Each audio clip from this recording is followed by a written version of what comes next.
All right. Well, good morning and welcome to the Willie Lawson Show on Spreaker.com. Normally, we do what we call the Spreaker Take Home Edition. Spreaker has a great app. If you haven't downloaded it on your smartphone, do so now. Go ahead. I'll wait. It's a great app that allows you to do broadcasts with your smartphone. And you can do it. You can do broadcast live, or you can do record an episode and then upload it. It works great, and I'm telling you, it's fabulous. It is absolutely fabulous. So go ahead and download that. But right now, we're in the Spacebar Productions headquarters. This morning at 9:35 Eastern Standard Time on the 17th of October.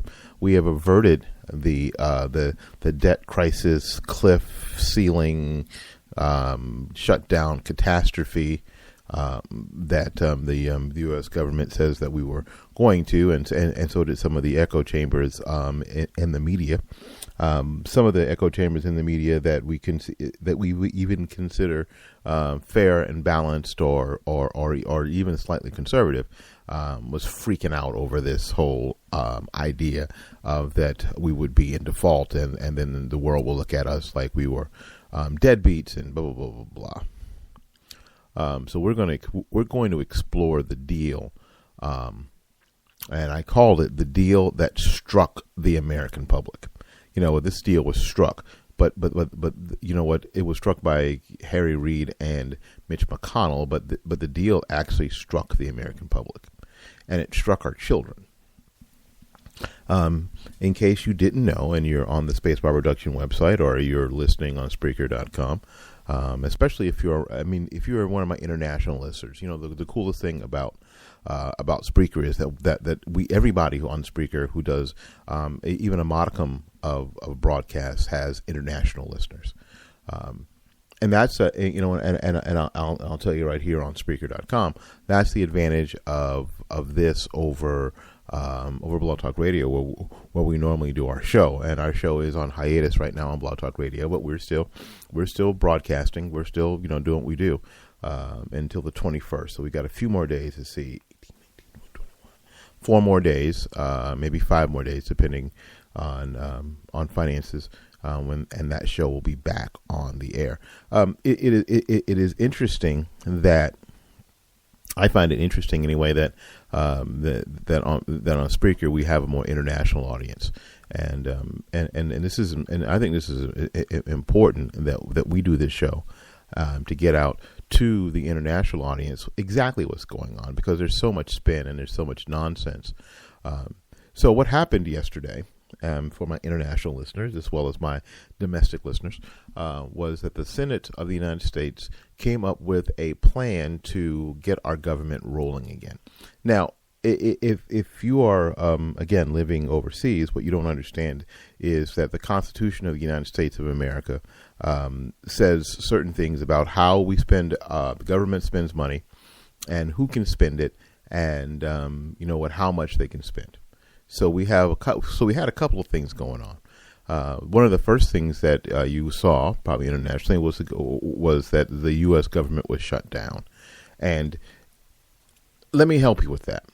Let me help you with that, and let me help you with some of my domestic listeners as well. The U.S. government was hardly shut down.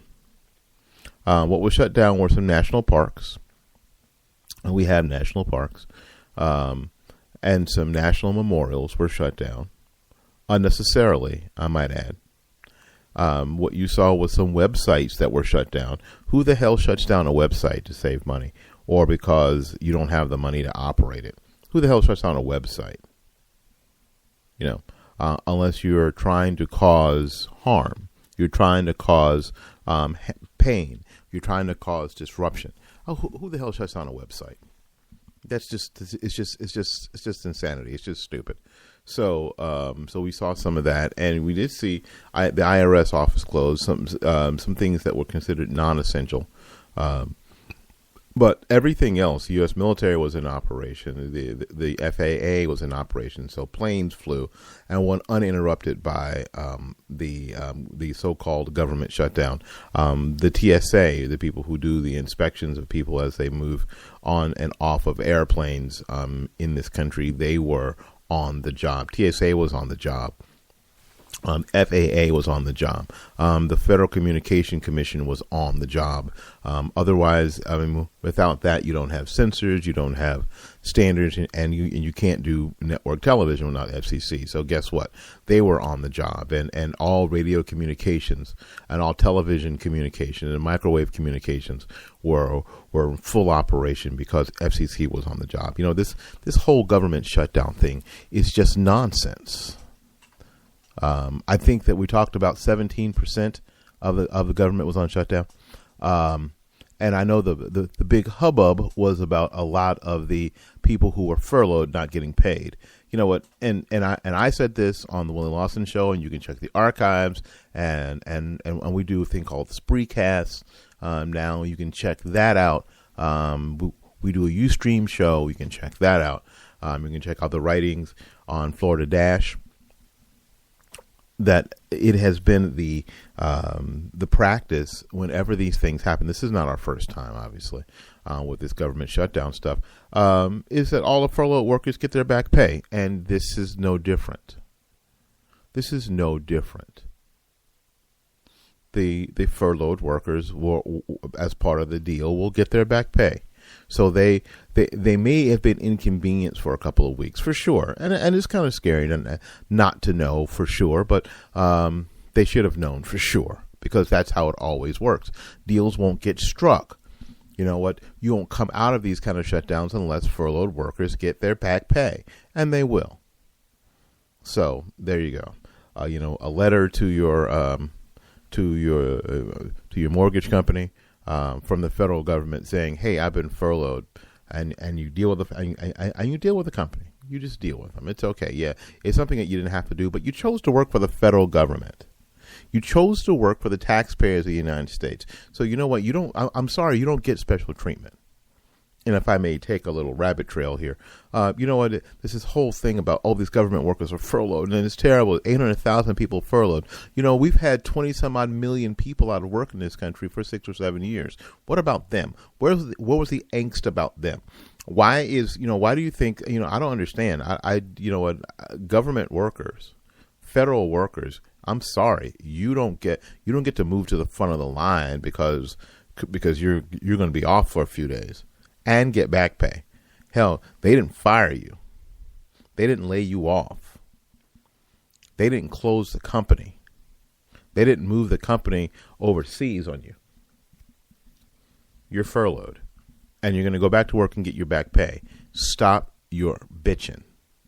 You know what? And all these people who are going, what about these people? What about the 20 million people in this country that remain out of work? What about the 36% of black youth that continue to be unemployed? What about the 12 or 13% of black people overall in this country that continue to be unemployed? What about them?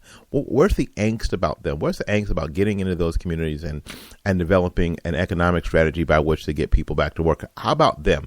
Oh, you don't care about them, that we should do backflips because you happen to work for the federal government.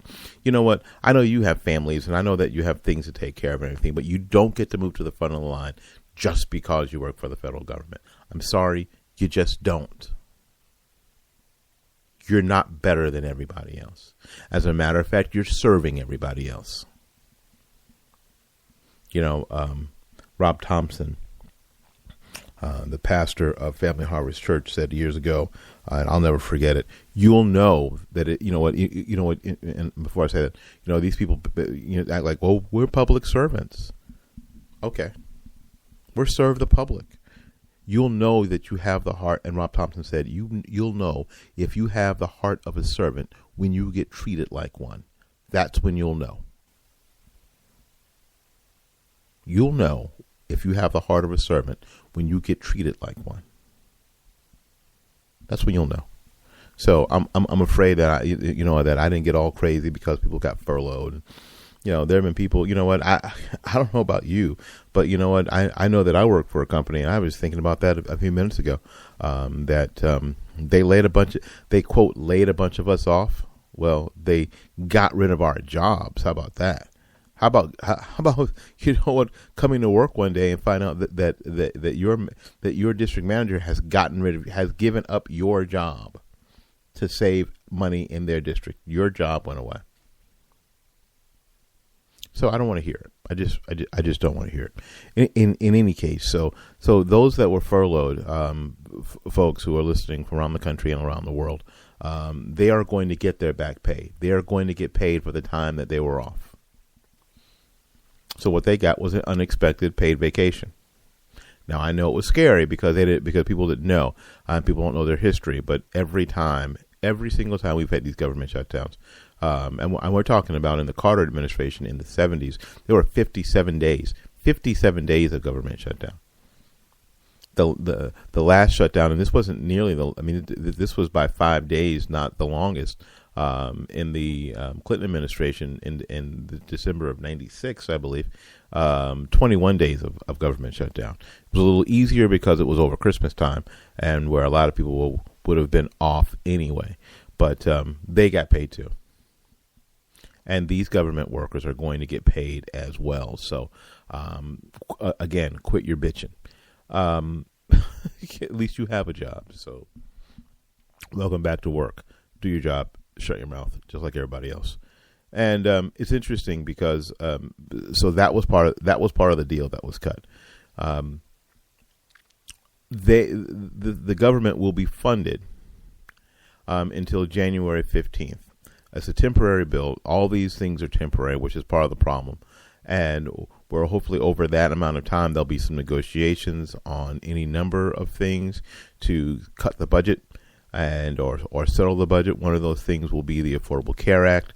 The Republicans and conservatives are still looking for ways to get in and modify, delay that piece of legislation, which is going to be extremely harmful. If you want to know more about how harmful this can be, there is a video up right now on Florida-.com. That's www.florida-all-one-word.com.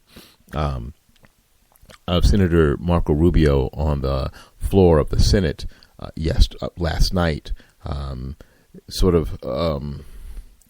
marking some of the things that are coming. One of the things that are coming is that there'll be a tax added to everybody's insurance plans. And of course, that tax will go to pay for the Affordable Care Act. And so your plan will get more expensive by $650 or 2% of your income. Yes, if you still have your plan will get more expensive by $650 or 2% of your income. Why? To pay for the Affordable Care Act. And if your plan doesn't measure up to the government standard plan, then you will lose it, and you will have to purchase a plan that does, which right now, as we're looking at these plans, are all more expensive. Or on the ones that aren't, what happens is they've all got a very, very high deductible. So this thing is going to hit like a ton of bricks in a lot of people's households very soon. And I think the pressure of that will cause changes. There are some people who are saying that, and I think I'm becoming amongst them, that says that at this point you can do as much as you can to change, modify the Affordable Care Act before it hits. But unfortunately, it might have to hit, and people might have to get hurt first. It's that whole idea that you don't put up a stoplight you don't get a stoplight, you don't get a stop sign at an intersection until someone's been killed. And I think that unfortunately our government works that way. I think when enough people are hurt by this, and there's enough outcry, and there's enough phone calls and enough emails, and there's enough whatever, that you might get changes. You might get even repeal and replacement. It's happened before. So, but by then, President Obama will be in retirement and running around the country speaking for what $50,000 or $60,000 an appearance at that point. So he'll be long out of office then, and it won't be attached to him. But there you go. That's part of the deal. Also, the country's borrowing limit, which is the other part of all this nonsense, will be increased until February 7th. Now, for those of you who are having trouble understanding that, because I had some trouble understanding that madness. Our country's debt right now is $16.7 trillion, nearly $17 trillion. And again, Senator Rubio explains it very, very well. What we've set up here, and I'm going to use his analogy because I think it's an appropriate analogy, is that the mortgage company calls and says, "Hey, listen, we need a mortgage, and you don't have the money to pay for it. So what you do is you grab your credit card and then you pay the mortgage, and then you have to decide what else. Then you have to decide what else you're not going to pay, because you've got to have a place to live. So you've paid the mortgage. Now you've got to decide what you're not going to pay.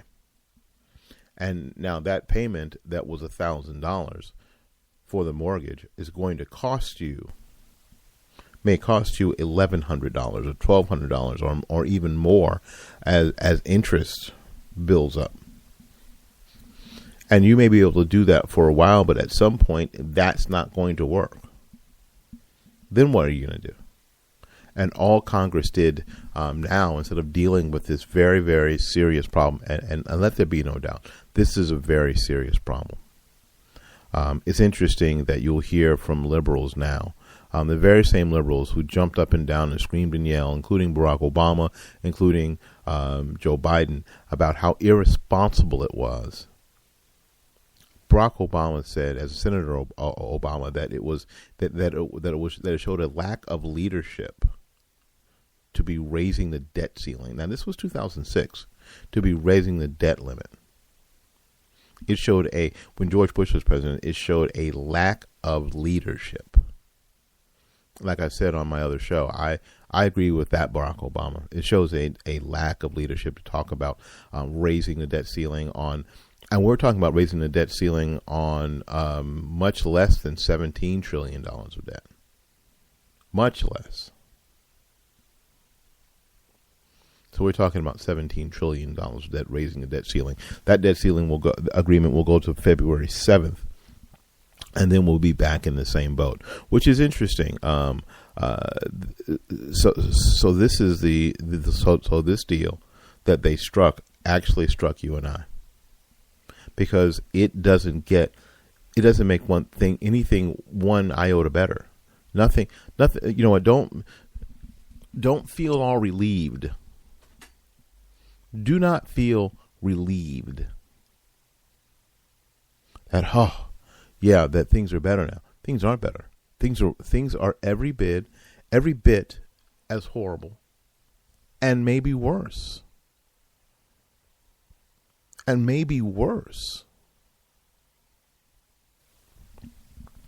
Because things that were supposed to take place, things that you would have hoped that was going to be better, aren't. It was the proverbial kicking the can down the road. And we didn't even kick the can that far down the road. It isn't like they said, we're just going to leave it for the next 5 years and whatever happens at the end of that, let the future take care of itself. No, it's just a few months. So when the American public hears this argument again, what's going to happen is a lot of people are going to tune out. And that's exactly what progressives want. They want the average person to tune out. Because what happened? They'll get it down to the last second and they'll work something out. They'll get down to the last second and until no one's really paying attention to how dangerous this is. At some point, the credit card will not work.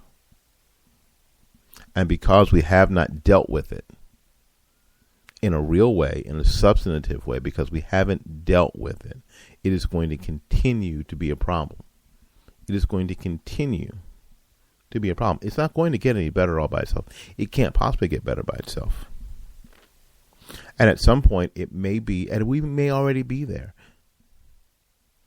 impossible to handle, impossible to get a handle on. No matter how much you tax, no matter how much you cut, it may actually at some point be impossible to deal with. We're talking about we're in territories that we've never been in before. Some of the estimates say that at the end of the Obama presidency, we could be talking about $21 or $22 trillion of debt. $1 trillion of debt. Trillions with a T. And with nothing in place. With nothing in place to curb spending one iota at this point.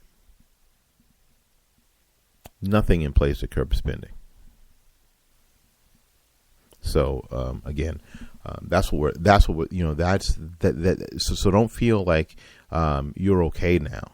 This deal struck you straight in the face. Straight in the face. Punched you right in the mouth and said, we don't really give a crap about you. We don't give a crap about your kids. That's what this deal did. Listen, we're going to take a little break. We'll be back with more of the Willie Lawson Show here on Spreaker this morning. We'll be back right after this.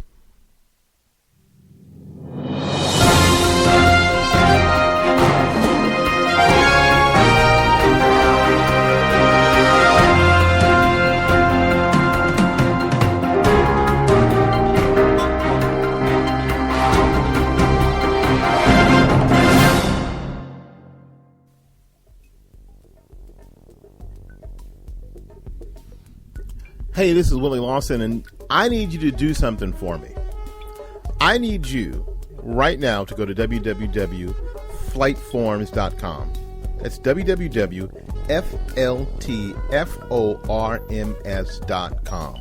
Flightforms.com. Flightforms.com is an up-and-coming website that has to do with aviation and aviation education. That's run by a really close friend of mine. And what he needs right now is Facebook likes. As many as he can get. Thousands. Hundreds of thousands.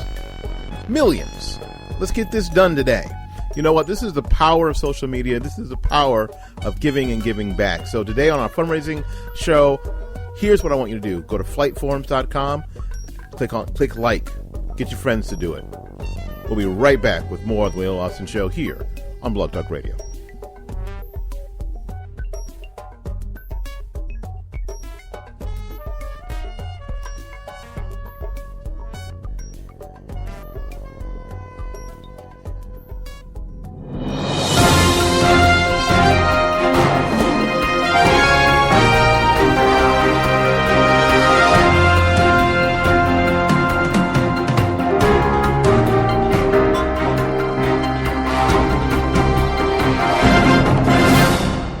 All right, welcome back to the Willie Lawson Show here on Spreaker.com. Today's show is the deal that struck the American public. So we were just talking a little bit about the deal that was struck in Congress last night and signed by the president that averts this, quote, crisis, end quote. And how you shouldn't feel very comfortable right now. You should feel very uneasy. You shouldn't be taking a deep breath. You should feel very uneasy about your future because all that happened was that again, using that analogy, and I really don't like all that well, is that the can was kicked about down the road. There is that's the deal. That's exactly what happened. The can was just kicked down the road, not even that far down the road. Nothing was fixed. And of course, leadership on both sides will walk around like, "Oh, we fixed it." Well, you didn't fix anything. Just because you put some duct tape around the car, the car is broken. You put gas in the car, but the car is still broken. The car is still leaking oil. The car is still leaking coolant. The car is still, it still has a flat tire, and you're driving it on 3 tires instead of 4. The car's not fixed just because you put gas in it. That doesn't fix the car. Well, we put gas in it, and it's rolling again. Yeah, but it's it's still in serious trouble, and it's going to overheat, and the engine's going to burn up, and it's really in really bad shape. We need to stop and fix it. We need to stop and fix it. And that's going to take some work. And that's going to take some hard work. The left is all, the left was all, they need to compromise. No, what the left wants is capitulation. They don't want compromise. And we're going to do a show later on today about the left's, disingenuous position on compromise. They don't want compromise. They don't want they don't want the back and forth, and that's not what they want. They want the right to just give in. They want Republicans to go away. They like little kids just want to be able to do whatever they want to do. And they don't, and the most they want from Republicans is maybe, you can vote against it, but you can't say anything. You can't debate them. And it's better if you not only don't debate them, it's better actually in their mind if you just vote for it and go along in the spirit of cooperation. We said here on the Willie Lawson Show that because of the numbers, the Democrats were going to ultimately, quote, win, end quote, this particular struggle. I said that there was no way in the world that the president was ever going to, and if you talk to Ted Cruz and Ron Paul Rand Paul and John Boehner and all these people, they would tell you there's no way in the world that the president was going to wake up one morning and decide that the Affordable Care Act was a pox on the nation. Although it is, and say, oh, my bad, and what if we repeal that thing and start again? That was never going to happen, and everybody knew that. But that's not the point. I think that people who get caught up in that are missing the point, and I think there are people on the right and on the left who are caught up in that point, and they're missing a very important point of strategy. I know there's a lot of conservatives, especially out on the internet, on Facebook and on Twitter and the like, who are furious. I'm done with the Republicans. They said they were going to repeal it. They can't repeal it by themselves. The president will have to. They'd have to have a bill that gets approved by the Senate. Well, it's not going to get approved by the Senate because we don't have a majority in the Senate. And the president's going to veto. If it did get through the Senate somehow, the president would veto it immediately. And there's not enough votes for an override. That's just not going to happen. So there are certain things that weren't going to happen. That were kind of the stated goal, but weren't but they couldn't be the goal. They were hoping to fall somewhere underneath the goal. It's sort of that idea that you shoot for the moon and then you fall amongst the stars.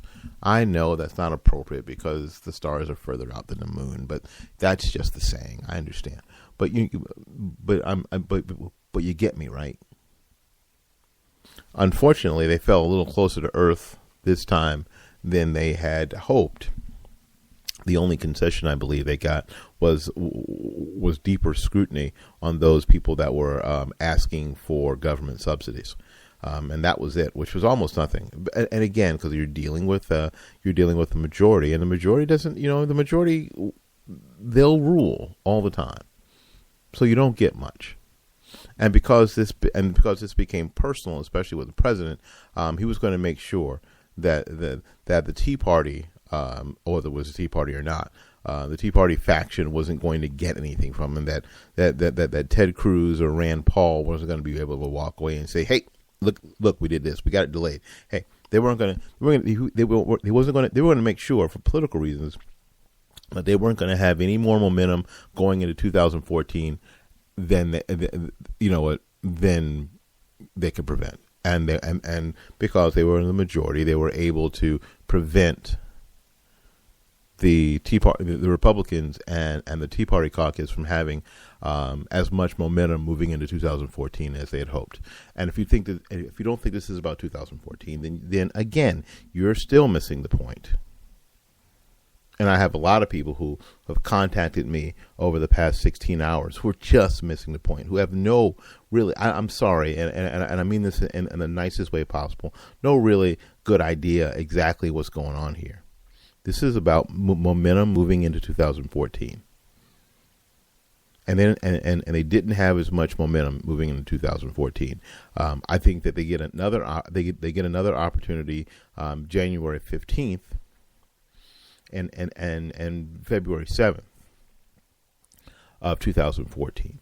I think you know what, the idea is you ramp